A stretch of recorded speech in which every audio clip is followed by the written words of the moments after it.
On August 5th, I was woken up by London Police Services pointing an assault rifle in my face at my home.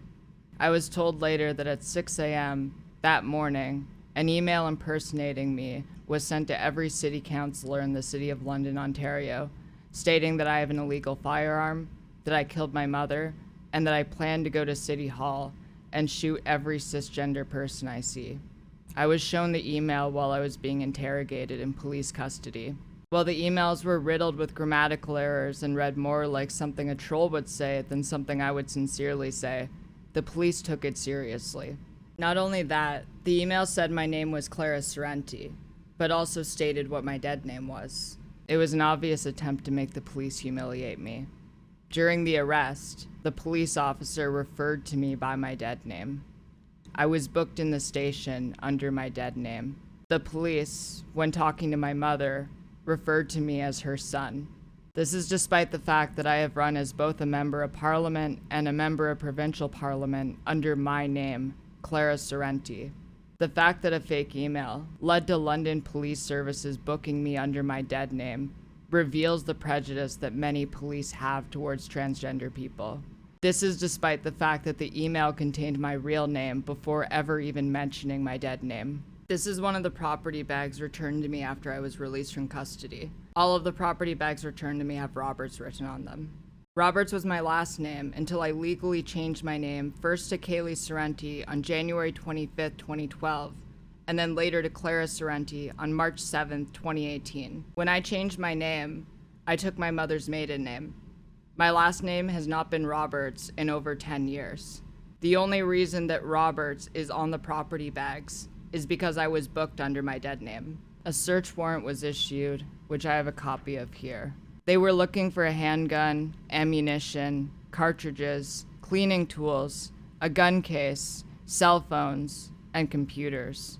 They seized both my personal and work phone, as well as the work computer that I broadcast on Twitch from.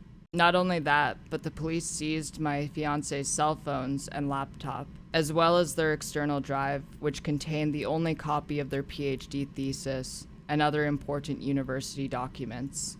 Because of the negligence of the police, we were both left functionally unemployed, and I have spent thousands of dollars replacing our computers and cell phones so our lives aren't completely destroyed by what happened to us. After the police interrogated me and realized this is a situation that has happened to me before, I was released with no charges. Without my devices, I could not let people close to me know what had happened to me, and they were in the dark for hours. Even after acquiring a new phone, I still cannot log into some of my accounts because the London Police Service holds the phone that my two-factor authentication goes to.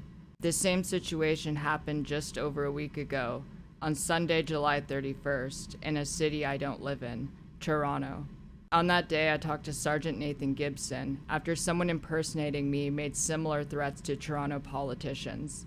Sergeant Gibson chalked it up to a swatting attempt. I was not charged with a crime, nor was I named as a suspect in an investigation by the Toronto Police. London Police Services should have been aware that this could happen.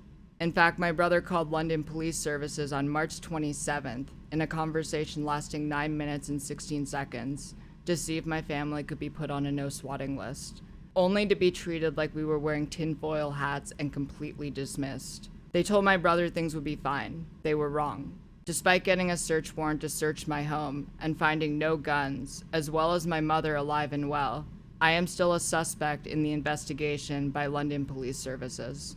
My devices, including my fiancé's hard drive that contains all of their important PhD-related documents, will not be returned to us before digital forensics analyzes them.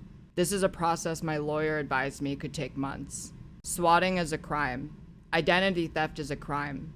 And because it was a crime that was motivated by hatred against transgender people, it was a hate crime perpetrated against me. Instead of the police helping me, they terrorized me and my loved ones, traumatizing me and leaving my fiancé and I on the verge of losing everything. They victimized me for being the victim of a hate crime. I need your help because I can't do this alone. I started a GoFundMe to move immediately, recoup my losses, and build a legal fund to protect my rights.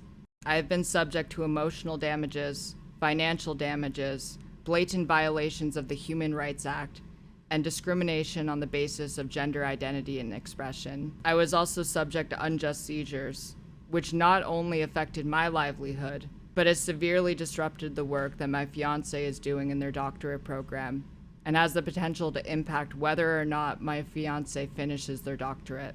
Because there is no policy in my city against swatting, there is no guarantee this will not happen again, and my home is not safe.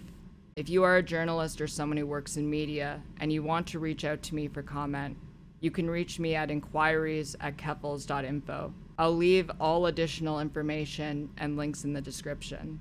I do not yet know when I'm going to be returning to broadcasting on Twitch. When I was woken up by police officers and saw the assault rifle pointed at me, I thought I was going to die. I feel traumatized. I just want everyone to know what happened and to ask for help so I can seek justice for what happened to me.